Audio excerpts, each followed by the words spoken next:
का साथ देता हूँ।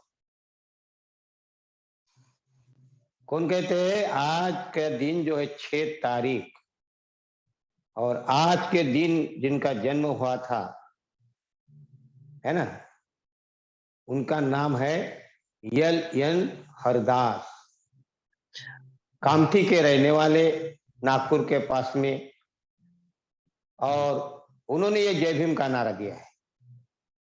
जय भीम जो हमारे बीच में अस्तित्व में आया, तो उनके जो प्रणेता है, तो जिन्होंने ये जय भीम का नारा दिया, ऐसे आज उनका जन्मदिन है, आज उनकी जयंती है। उनका नाम था यल एन हरदास। अर्थात ये उस समय के बाबा साहब का दाहिना हाथ था। बहुत काम किया उन्होंने, लेकिन मात्र 35वें वर्ष में उनका देहांत हुआ। वो हमें छोड़कर चले गए। बाबा साहब के साथ ज्यादा दिन तक नहीं रहे, लेकिन जितने भी दिन रहे उन्होंने बहुत बहुत ही अच्छा काम किया। बाबा साहब का दाहिना हाथ, जहां जहां भी वो उधर के एरिया में कार्यक्रम लेना था तो वो लेते थे वहां का। एक बार तो ऐसा हुआ कि अकोला में सभा थी और वहां इनका जाना था, और वहां के लोगों को वहां के मार्गदर्शन करना था, और उन्हीं का लड़का उसी दिन मर जाता है। कितनी बड़ी बात है। पत्नी आने के बाद में पत्नी कितनी रोई है, कितनी क्या कर रही थी, लेकिन पत्नी को समझाया कि बाबा साहब ने भी तो अपने संतान गंवाए है। तो कोई बात नहीं, लेकिन समाज को आगे कैसा ले जाना है, इसके लिए मैं जो कार्य कर रहा हूँ। तो उनका बहुत बहुत बड़ा बलिदान है एलियन हरिदास का। अभी अपना ये जो उनका हमें हमारे लिए तो उनके लिए कार्यक्रम रखना था, लेकिन फिर भी हम उनको आज हम हमारी तरफ से सभी को मैं शुभेच्छा देता हूं, और सभी ने उनको याद करना चाहिए, एलियन हरदास को, क्योंकि उनका बहुत ही पुण्य कर्म है कि जिसके कारण हम जय भीम बोल रहे हैं। इसलिए कहता हूं कि बोलना है तो जय भीम बोलो, ऐसे एलियन हरदास कहते हैं। क्या कहते हैं? बोलना है तो जय भीम बोलो, मैं तुम्हें भीम का साज देता हूं। और जाना हो तो बुद्ध विहार में जाओ, मैं तुम्हें एक नया रिवाज देता हूं। बोलना है तो जय भीम बोलो, मैं तुम्हें भीम का साज देता हूं। और जाना है तो बुद्ध विहार में जाओ, मैं तुम्हें एक नया रिवाज देता हूं। इधर उधर क्यों भटकते हो नागरतन, मालिक बन के रहोगे ऐसा मैं तुम्हें बुद्ध का राज देता हूं। तो ऐसे हमारे एलन हरदास को मैं समर्पित करता हूं, और सही मायने से उन्होंने हमें एक मार्गदर्शन किया है, और वो बहुत ही कंधे से कंधा मिलाकर काम किया है। मात्र 35वें वर्ष में उनका देहांत हुआ, ज्यादा दिन तक नहीं रह पाए, लेकिन जितने भी दिन रहे तो एक नाम निशान उनका आज तक, जब तक ये जय भीम का नारा रहेगा तब तक उनका नाम अमर रहेगा। उनके ऊपर फिल्म भी बनी है, उनका किताब भी निकले है, बहुत ही अच्छा काम किया। सो दूसरी बात, आज है पूर्णिमा। आज पूर्णिमा है और पूर्णिमा का दिन है, तो हम सोचे कि पूर्णिमा के ऊपर ही बोलना चाहिए। तो पूर्णिमा के ऊपर तो हम कई बार देखे, फिर भी ऐसा लगता है कि जब भी देखे हम तो एक नया सा लगता है। तो गाथा कहते हैं लोक वग्गम में आती है धम्मपद की। धम्मपद में कहते हैं कि योच पुब्बे पम जित्वा पच्छासो नप्प मज्जति सोमंग लोकं पवासेति अब्बा मुत्तो वचंदिमा। ये लोकोक्ति में गाथा आती है। क्या कहते हैं? योच पुब्बे पमजित्वा पच्छासो नप्प मज्जति। अर्थात पहले अगर हम बेहोश है, पहले अगर हम अजागरूक है, और जब समझ आ जाती है, समझ बढ़ जाती है और जागरूक हो जाते हैं, और जब जागरूक हो जाते हैं तो वो आदमी जो जागरूक हो जाता है, पहले भला ही वो बेहोश है, पहले भला ही वो जागरूक है, लेकिन जिस दिन वो आदमी जागरूक हो जाता है तो वो इस लोक को प्रकाशित करता है। जिस प्रकार बादलों से मुक्त पूर्णिमा के चांद जिस प्रकार प्रकाश करता है, शीतल प्रकाश करता है, उसी प्रकार जो अजागरूक आदमी बाद में जागरूक होता है, तब वो इस लोक को प्रकाशित करता है। इस प्रकार ये गाथा कहती है। अर्थात ये सबके लिए गाथा है। बुद्ध ने कहा कि जो भी बेहोश है, जो भी अजागरूक है, उन सब के लिए है। तो ये नहीं समझना है कि कोई अज्ञान है और वो नहीं आता बुद्ध के तरफ, बाबा साहब के तरफ, या बुद्ध नहीं समझ में आया, धम्म नहीं समझ में आया, तो ये मत समझना कि हमें समझ में आ गया। उसको भी समझ में जिस दिन आएगा तो वो भी प्रकाश कर सकता है, क्योंकि बुद्ध कहते हैं कि हर आदमी के अंदर क्या है? बीजांकुर है। काय का? बुद्धांकुर है, बुद्ध का अंकुर है। अर्थात हर कोई बुद्ध का अंकुर है, लेकिन उन्हें विकसित करने के लिए उसको क्या है? उनको जानकारी नहीं, प्रशिक्षित नहीं। तो उनका जो अंदर है, अंकुर है, लेकिन वो विकसित करने की विधि उसको मालूम नहीं होने के कारण, लेकिन निश्चित है, लाइन में लगा है। आज नहीं कल उनका लाइन में लगा है, तो नंबर लगने वाला है। तो ये मत समझना है कि वो अज्ञान है या अजागरूक है। इसीलिए हम कभी कभी टेस्ट में आकर बोलते अरे उसको समझ में नहीं आता, उसको समझ में नहीं आता। बुद्ध कहते कि नहीं, जब तक वो जो कोई भी जागरूक नहीं होता, तब तक वो हमें उनका अवहेलना नहीं करना चाहिए। और इसीलिए कहते कि जब वो जागरूक होता है तो वो इस लोक को प्रकाशित करता है। ब्रह्मचारी के रूप में जो लोग ब्रह्मचारी हमारे बीच में बहुत बड़े बड़े अनुभवी ब्रह्मचारी है, भारत में है, भारत के बाहर भी है। वो लोगों को जागरूक कर रहे हैं, एक एक आदमी को जोड़ रहे हैं। तो उनको समझ आई और इसके बाद वो समझ लोगों को दे रहे। अर्थात वो भी पहले क्या थे? अजागरूक थे। उसको भी किसी ने कहा है, हाँ, किसी ने मार्गदर्शन किया है। तो आज हम मार्गदर्शक बनना है। बुद्ध कहते हैं कि कल तक जब थे तो आपको आज मार्गदर्शक बनना है, क्योंकि आप अगर समझ आया है तो आपको मार्गदर्शक बनना है। बहुत बड़ी बात कहते हैं बुद्ध। क्या कहते हैं? जागरूक होना तो अच्छा है, लेकिन अजागरूक है उसका अवहेलना नहीं करना चाहिए। दूसरी कथा क्या कहती है? उसी लोगों के में और कहते हैं, यस्स पापं कतं कमं। क्या कहते हैं? यस्स पापं कतं कमं कुशलेन पिथीयति। बहुत सुंदर गाथा है, और इस गाथा पर ही अपन चर्चा करने वाले। तो क्या कहते हैं? यस्स पापं कतं कमं कुशलेन पिथीयति सोमं लोकं प्रभासेति अब्बा मुत्तो वचंदिक। बादलों से मुक्त पूर्णिमा का चांद, बादलों से मुक्त पूर्णिमा का चांद, पूर्णिमा का चांद जिस प्रकार प्रकाश करता है इस पृथ्वी पर, इस धरती पर, जैसा प्रकाशित करता है इस धरती को, उसी प्रकार सोमंग लोकं प्रभासति, वो आदमी भी, कौन आदमी? यस्स पापं कतं कमं, जो पहले पाप में मस्त था, बहुत सारा पाप किया, लेकिन जब उनको समझ आई और वो जब कुशल कर्म करने लगता है, देखिए क्या कहते हैं, जब वो कुशल कर्म करने लगता है तब वो भी इस लोक को प्रकाशित करता है। इस लोक को, अर्थात लोक माने जन, संसार, लोक माने संसार, जनता। तो इस जनता को, इस दुनिया को, अर्थात इस संसार को वो भी प्रकाशित कर सकता है। कौन? जो कल तक पाप कर रहा था।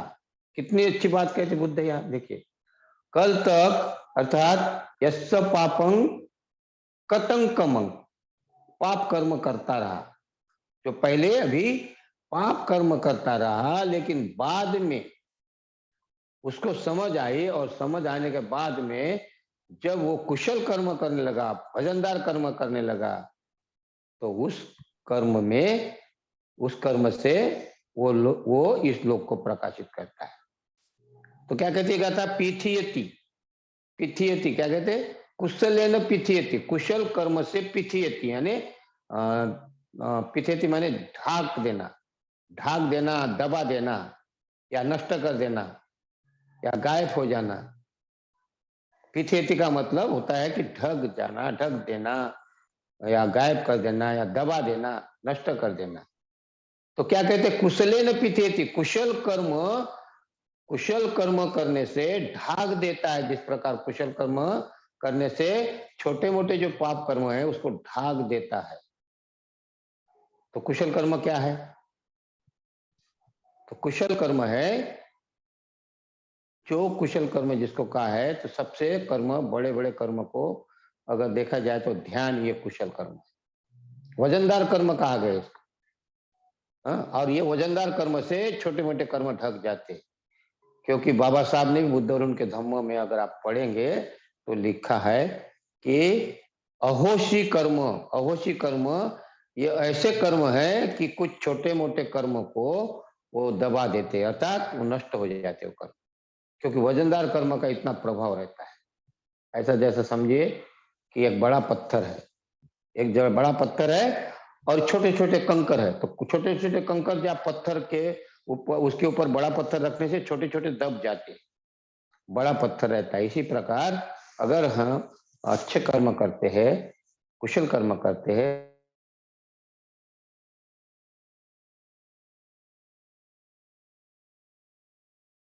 देखना पड़ेगा कर्म क्या होते हैं। कुशल कर्म होते हैं और कुशल कर्म होते हैं, है ना। फिर कर्म में और जो कहा है बुद्ध ने, तो कर्म में बहुत सारी बातें कही। कर्म सिद्धांत के ऊपर जो बुद्ध धर्म में जो कर्म है और अन्य धर्म में कर्म है, उसमें फर्क है। कर्म क्या, किस प्रकार यहाँ कर्म कार्य करते हैं, तो उसको हमें समझना पड़ेगा। और बुद्ध ने कर्म को ही ज्यादा जोर दिया, कर्म पर ही ज्यादा बुद्ध ने कोशिश की है कि ईश्वर के जगह कर्म रखा, ईश्वर को विदा कर दिया। पहले ईश्वर को, जो कुछ करता है ईश्वर करता है। मेरी आत्मा ऐसी है, मेरी आत्मा वैसी है, मेरा आत्मा को शांत करने के लिए मुझे ये करना है। हाँ, और ईश्वर परमात्मा, इसी के इर्द गिर्द घूमने वाले हम लोग थे। लेकिन बुद्ध ने आकर सबसे पहले उस ब्राह्मण को कहा है कि क्या कहते हैं ब्राह्मण को, कि हे ब्राह्मण, कर्म से कोई भी बड़ा नहीं होता, कर्म से कोई ब्राह्मण नहीं होता, और कर्म से ही कोई शूद्र, नहीं, जाति से, जन्म से कोई ब्राह्मण नहीं होता, जन्म से कोई शूद्र नहीं होता। कर्म से ब्राह्मण होता है, कर्म से ही शूद्र होता है ना। तो ये जो बात पहली बार बुद्ध ने कहा है, और यहां से ईश्वर को विदा कर दिया कि कर्म आपको महत्वपूर्ण बताया। इसलिए यहाँ क्या कहते हैं, कुशलेन पिथेति सोमंग लोकं प्रभासेति, सोमंग लोकं प्रभासेति अब्बा मुत्तो चंदिमा। आज की पूर्णिमा है, पूर्णिमा का चांद है आज। आज की पूर्णिमा का जो नाम है, बहुत बड़ा नाम है। और आज ही के दिन हमारे जो हमारे जो एक महापुरुष हो गए, एलियन हरदास, इनका जयंती का दिन आ गया। आज के दिन बड़ा अच्छा दिन है। और आज के दिन, पूर्णिमा के दिन, ऐसा कहते हैं कि राजगृह में बुद्धत्व प्राप्ति के बाद में बुद्ध राजगृह में गए थे, जहां राजा बिंबिसार था। तो उस नगर में जो आगमन हुआ वो आज का दिन था। और फिर राजा बिंबिसार से भेंट हुई, और राजा बिंबिसार को भेंट में जो उनकी भेंट हुई है, तो राजा बिंबिसार को भी दीक्षा दी थी। जो दीक्षा का दिन था वो भी आज का दिन था। इतना महत्वपूर्ण दिन था कि वो दीक्षा के साथ में 1,20,000 लोग आए थे कहते। अब वो लाखों लोग आए होंगे, क्योंकि बड़ा महत्वपूर्ण इसलिए है कि राजा बिंबिसार के यहाँ बुद्ध जब जाते हैं, राजगृह में जाते हैं, और वो घर में नहीं जाते उनके, वो उनके जो बीच का रास्ता है वहाँ, वहाँ बीच मतलब जहाँ एक वन था वहां जाते, और वहां राजा बिंबिसार मिलने जाते अपने सारे उनके साथ में नगर वासियों को लेके जाते। अब नगर वासियों के साथ जब जाते हैं वहां, तो वहां 3 कश्यप बंधु, ये कश्यप बंधु जिसको कहते हैं, जिन्होंने बुद्ध ने दीक्षा दी थी। आपने नाम सुना होगा, गया कश्यप, और वो नदी कश्यप, उर्वेल कश्यप, तीन तीन बंधु थे। इन 3 बंधु में जो ये बंधु थे, ये तीनों उनको दीक्षा दी थी। और वो बंधु में जो जिनका बोलबाला था उस नगर में, उस राज्य में, उस समय उनका बोलबाला था कश्यप बंधु का, वो अग्नि क्या बोलते होम हवन करने वाला उससे बड़ा धाक था। सारे लोग उस समय के उनका प्रणाम करते थे, उनके नतमस्तक होते थे, उनको डरते थे। बहुत बड़ा उस एरिया का बहुत बड़ा वो एक नदी कश्यप, गया कश्यप और ये जो ये तीनों कश्यप बंधुओं का नाम था, उर्वेल कश्यप, उर्वेल कश्यप। और जब वो भिक्षु के रूप में वहां देख रहे हो, नगर के लोग, राजा ने देखा, बिंबिसार राजा ने देखा, नगर के लोग को देखा, तो उनको बड़ा अजब लगा, तो इतना बड़ा आदमी इनके साथ में है। देख रहे और भिक्षु के रूप में देखे इतना बड़ा आदमी बुद्ध के साथ में, श्रमण के साथ में, तो उनको ताजुब होने लगा। उनके मन में बातें होने लगी, मन में ही मन में, अरे इतना बड़ा आदमी कैसा क्या है इनके पास, क्यों आया? ये तो बहुत बड़ा नाम था इनका, लोग तो इनकी पूजा करते थे, लोग डरते थे इनको। बहुत बड़ा इनका उस बोलबाला था। ऐसे लोगों के मन में विचार चल रहे, तो बुद्ध ने भाप लिया, बुद्ध ने जान लिया इन लोगों के भी मन में क्या विचार चल। और तब बुद्ध ने उनको बुलाया, कश्यप को, और कहा कि आप आइए और आपके जो ये इन लोग के मन में जो है कि क्या क्या बातें हवन वगैरह की बात है, तो वो बता दीजिए आप उनको। तो उन्होंने कहा कि मैंने हवन छोड़ दिया, होम करना छोड़ दिया, होम हवन यज्ञ करना छोड़ दिया। तो उन लोगों को बड़ा ताजुब हुआ, तो फिर क्या हुआ, क्या करते, तो आप बता दीजिए। तो क्या आप मतलब आपका प्रभाव कैसा पड़ा, किस कारण छोड़ दिया आपने, किसने छुड़ाया आपका? तो वो कश्यप उनके शरण में गया, बुद्ध के चरण गया, और भगवान ये सब आपकी आपके कारण होगा, आपका चमत्कार है, आपके कारण मैं ये सब कुछ जो कर रहा था, गलत कर रहा था, मैं सही रास्ते में आ गया। सबके सामने वो बुद्ध के चरण छू रहे, तो सभी लोगों ने देखा, अरे ये तो इनका गुरु, ये है महागुरु। तो उनको ताजुब हुआ, तो इतने बड़े आदमी इनको शरण जा रहा, तो ये कितने महान होंगे। तो लोगों को कोई बात फैलते गई सारे राज्य में, और लोगों का तांता लगने लगा, कतार लगने लगी, किसके तरफ? बुद्ध के तरफ। अरे ऐसा महान बुद्ध, ऐसे महान बुद्ध आए हमारे घर नगर में, और राजा बिंबिसार के वो बड़े अच्छे पहचान के भी है, और सब लोग जा रहे, तो उन लाखों लोगों ने वहां दीक्षा ली। और वो जो दिन था वो आज का दिन था। सॉरी, तो आज का दिन अर्थात ये जो पूर्णिमा का दिन है, पौष पूर्णिमा कहते हैं इसको, पुष पूर्णिमा या पौष पूर्णिमा, तो इतना बड़ा आज का दिन है। तो हमारे लिए बड़ा महत्वपूर्ण दिन है। तो हमें इसमें देखना है, तो क्या कहते हैं यहाँ, कुशलेन पिथियति। तो ये जो बात किसको कही है, ये डाकू अंगुलीमाल को कही। किसको? डाकू अंगुलीमाल। और आपको डाकू अंगुलीमाल की कहानी तो मालूम है, बहुत बड़ी कहानी है। ऐसा कहते हैं कि डाकू अंगुलीमाल का बहुत उस समय खूंखार हो गया था, सारे के मुंह जबान में डाकू डाकू डाकू का ही नाम था, बड़ा उसका खौफ था, उस रास्ते में जाना भी मना था, इतना सारा उसका खौफ था उस डाकू अंगुलीमाल का। और बुद्ध को लगा कि नहीं, अब उसको उसका क्या करना है, अभी इसका उद्धार करना है, उसके मन को परिवर्तन करना है। और बुद्ध फिर वो निकले उनको उनका बदलाव करने के लिए। जब निकल पड़े तो लोग बहुत से देख रहे, अरे भगवान उस रास्ते से मत जाइए, उस रास्ते से मत जाइए, वहां डाकू अंगुलीमाला बड़ा खूंखार है, मार डालता है वो। लेकिन बुद्ध मुस्कुराते हुए निकल पड़े, क्योंकि बुद्ध बुद्ध थे, उन्होंने ठान लिया था कि मुझे अभी इसको बदलना है। बुद्ध गए, और अंगुलीमाल उधर से देख रहा कि एक सन्यासी आ रहा। तो सन्यासी आ रहा, अंगुलीमाल के मन में बात हुई कि इधर सन्यासी आ रहा, उधर से माँ आ रही है। हाँ, बड़ा अच्छा, मतलब वो दुविधा में फंस गया, इधर से उसकी माँ आ रही, इधर से एक सन्यासी आ रहा है। तो उसको लगा कि माँ को नहीं मारना चाहिए, सन्यासी को मारना चाहिए, क्योंकि वो माँ है। लेकिन माँ की तरफ से नजर जैसे हटी और बुद्ध की तरफ नजर रखने लगा, तो उसका मन अंदर से डावाडोल होने लगा। ये तो सन्यासी है, लेकिन बड़ा इसमें पावर है, ये तो बहुत पावरफुल सन्यासी दिख रहा है। उनको अंदर से जाना भी नहीं तो भी उनके मन अंदर डावाडोल होने लगा। ऐसा कभी उसका थरथर हाथ कभी कांपा नहीं था किसी को मारने के लिए। हाँ, जितने उसने मारे हैं लोगों को, तो कभी उसका हाथ में ऐसा, कभी उसके मन में ऐसी ग्लानि नहीं आई। लेकिन इस समय ये सन्यासी को देखकर उसके मन में ऐसा लगने लगा, नहीं, नहीं मारना चाहिए।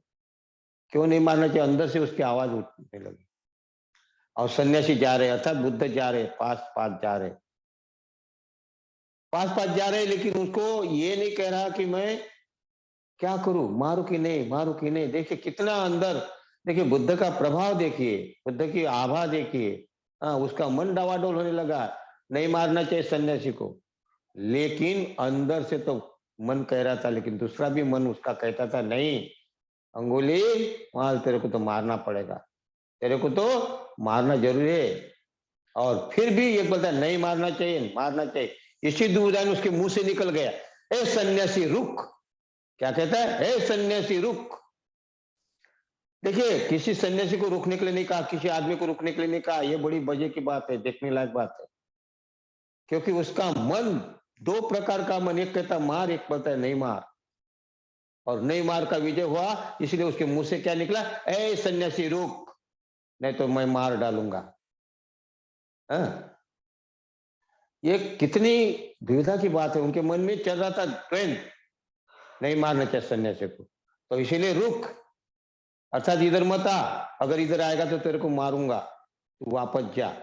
अर्थात वापस जा सन्यासी, रुक, वापस जा। लेकिन बुद्ध कहता है, क्या बुद्ध जाहिर है, और उसको कहता है, रुक सन्यासी, रुक सन्यासी, मैं डाकू अंगुलीमाल हूं। हाँ रुक। इसका मतलब ये शब्दों में भी उनको ऐसा लग रहा है कि नहीं मारना चाहिए, इसको नहीं मारना चाहिए सन्यासी को, वापस जाएगा तो अच्छा होगा, भला ही मैं बाद में दूसरी शिकार कर लूंगा, लेकिन नहीं, इसको नहीं मारना चाहिए। क्या द्वंद चल रहा था। और ऐसे में रुक सन्यासी कहता है, तो बुद्ध कहते हैं कि मैं तो रुका हूं अंगुली, अंगुली माल, मैं तो रुका हूं, तू ही रुका नहीं है, तू ही चल रहा है। अंगुली माल कह लगता है, मैं कहाँ चल रहा हूँ, मैं तो यहाँ खड़ा हूं। और ये कैसे सन्यासी कहता है, क्या?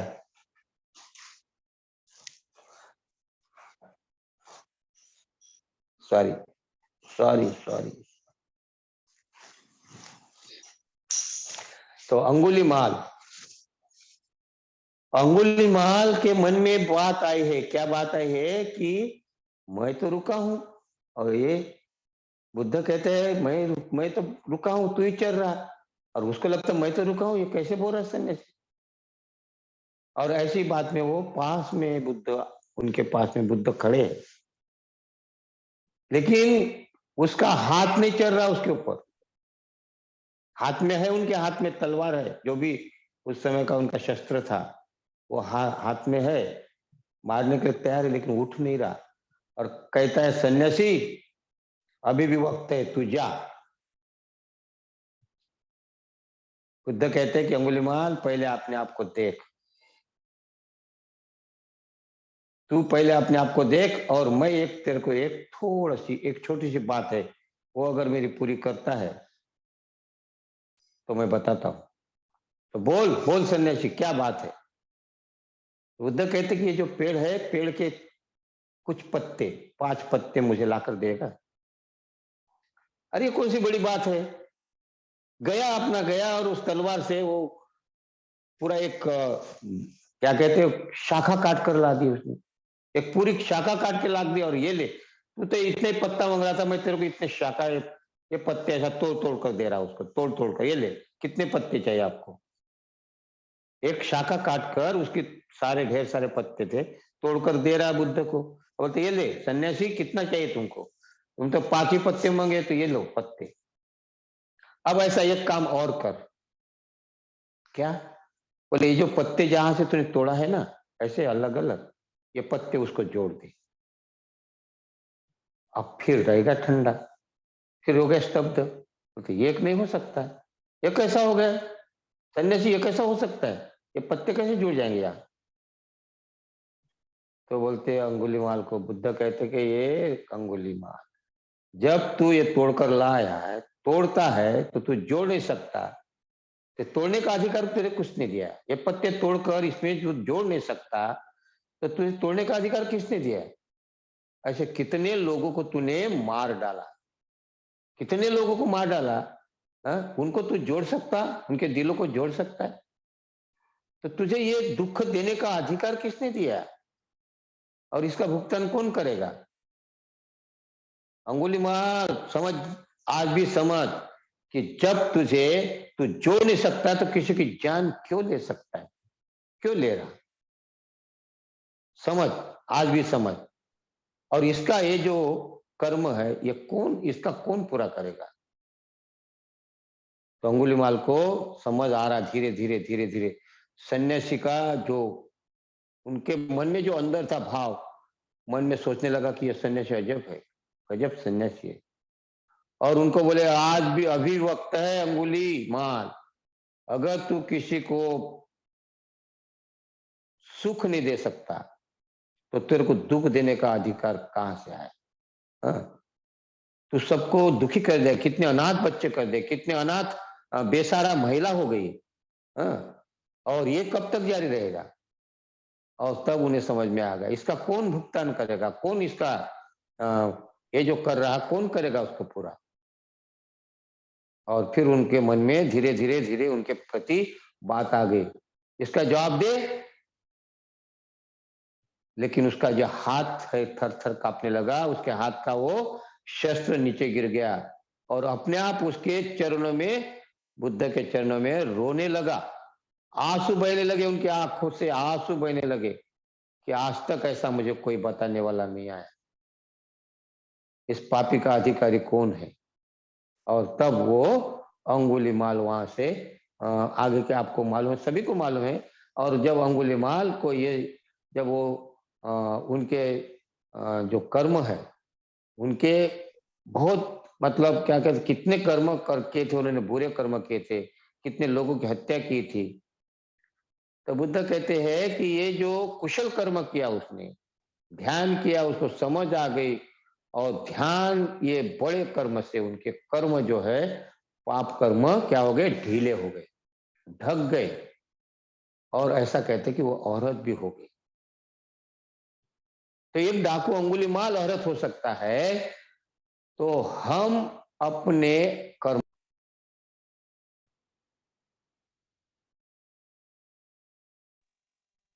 ने, डाकू अंगुलीमाल ने का कर्म किया, कहते हम तो कहते हैं इतना कर्म किया उन्होंने, बहुत बड़ा डाकू था। लेकिन हमको भी अपना संसार में देखते हैं तो डाकू अंगुलीमाल से भी ज्यादा हम कर्म किए हैं, पाप कर्म किए हैं, अगर देखा जाए तो।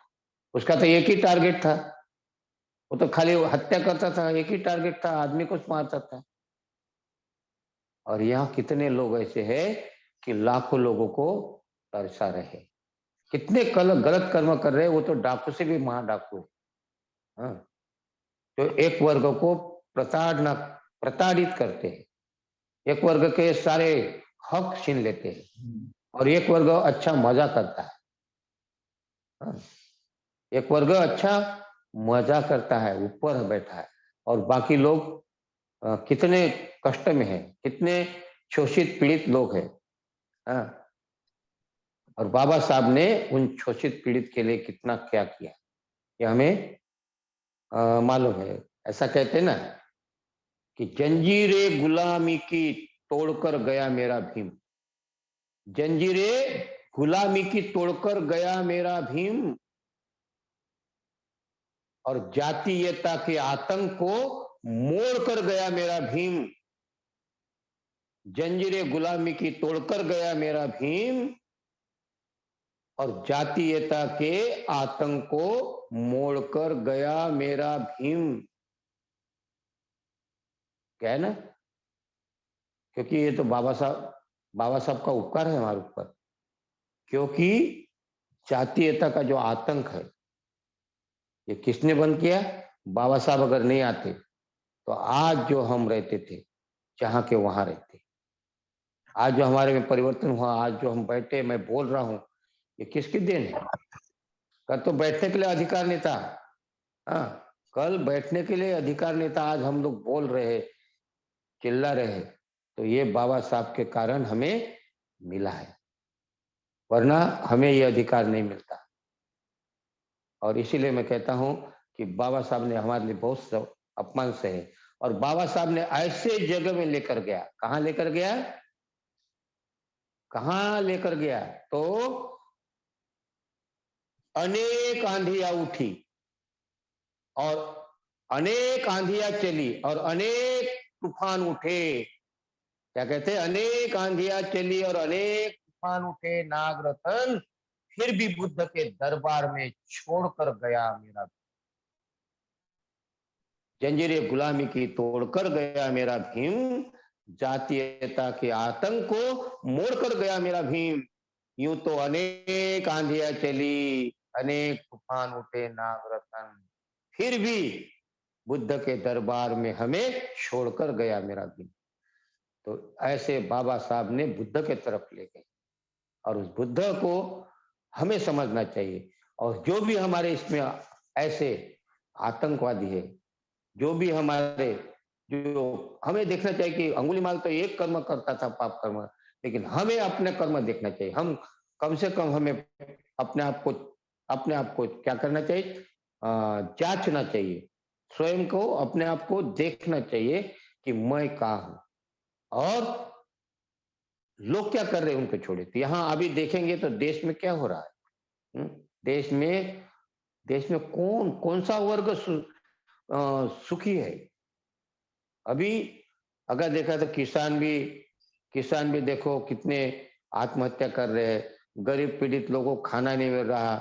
क्या कहते, अभी अभी जो लॉकडाउन में कोरोना के नाम से कितने लोग प्रताड़ित हुए, कितने लोगों की जाने गई, और लोगों को खाने के लिए नहीं निकलता था, और इनके नाम से पैसा जमा हो रहा था, कोष में पैसा जमा हो रहा था, और वो पैसा कहाँ गया, किसके काम में आ गया। हाँ, ढेर सारा, कितना आतंक होता, नोटबंदी में कितना तकलीफ हुई, कितना सारा प्रताड़ित कर ले। एक ये आदमी डाकू अंगुलीमाल से कम है क्या। हाँ? अगर देखा तो क्या कहते हैं कि, ऐसा कहते हैं कि ये गरीबी या दलित शोषित या पीड़ित जो है, कहते हैं इनके ऊपर कितने अत्याचार हो रहे हैं, कौन देख रहा है इसको। हाँ? ये कम आतंकवादी है, ये कम डाकू अंगुलीमाल से कम है क्या। तो हमें ऐसे ऐसे लोग हमें देखने को मिलते हैं इस भारत में, और एक अच्छा राज्य करता है। इसलिए कहते हैं कि हमें इस डाकूता से बाहर निकलना पड़ेगा। और बुद्ध जिस प्रकार समय देखकर, परिस्थिति देखकर डाकू अंगुलीमाल को बदल सकते हैं, तो हमें भी, हम यहाँ क्या कहते हैं, सोमंग लोकंग प्रभासेति अब्बा मुत्तो व चंद्रमा। तो हमारे अंदर का पहले डाकू बाहर निकलना पड़ेगा, हमें पहले शुद्ध होना पड़ेगा, हमें एक संत होना पड़ेगा, साधु होना पड़ेगा, और तभी हम ऐसे डाकू के साथ में लड़ने की क्षमता रख सकेंगे। और हमारे अंदर का पहले डाकू बाहर करना पड़ेगा। तो बुद्ध ने जो गाथा कही डाकू अंगुलीमाल के लिए कही, या पहली जो गाथा कही, पहले जागरूक नहीं नहीं थे और बाद में जागरूक होते, ये गाथा हम लोगों के लिए कही है कि हमारे अंदर की जो जागृति है उसको दूर करना पड़ेगा।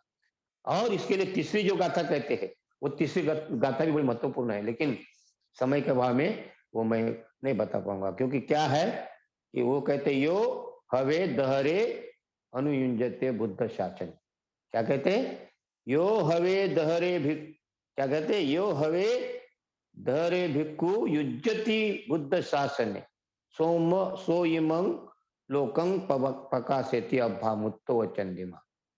ये भी एक गाथा है। तो कहने का मतलब जो आज ये गाथा वो युवा लोगों के लिए चैलेंज करती है, युवा लोगों के लिए आह्वान करती है कि आज युवा को आगे आना चाहिए। युवा अगर आगे आएगा तो वो प्रकाश कर सकता है चांद की तरफ, पूर्णिमा के चांद की तरफ। तो ये प्रकाश चांद की तरफ क्यों नहीं होता है, तो ये बातें हमें ध्यान में रखना है। क्यों नहीं होता है, हमारा अंदर जो चांद छुपा हुआ है, क्या कहते हैं बुद्ध कि चांद जो है उसका प्रकाश पृथ्वी पर क्यों नहीं पड़ता है, क्योंकि उसके ऊपर काले धग निर्माण हुए। काले ढग अगर निर्माण होते, बरसाती ढग, बरसाती बादल जो निर्माण होते हैं, तो उससे कितना भी अच्छा पूर्णिमा का चांद रहा तो भी उसका प्रकाश धरती पर, पृथ्वी पर नहीं आता। क्यों? कि काले ढग, काले बादल ने उनको ढक दिया है। और इसीलिए क्या कहते हैं, बादलों से मुक्त चांद की तरफ, जो बादलों से मुक्त चांद है उसका ही प्रकाश धरती पर पड़ता है।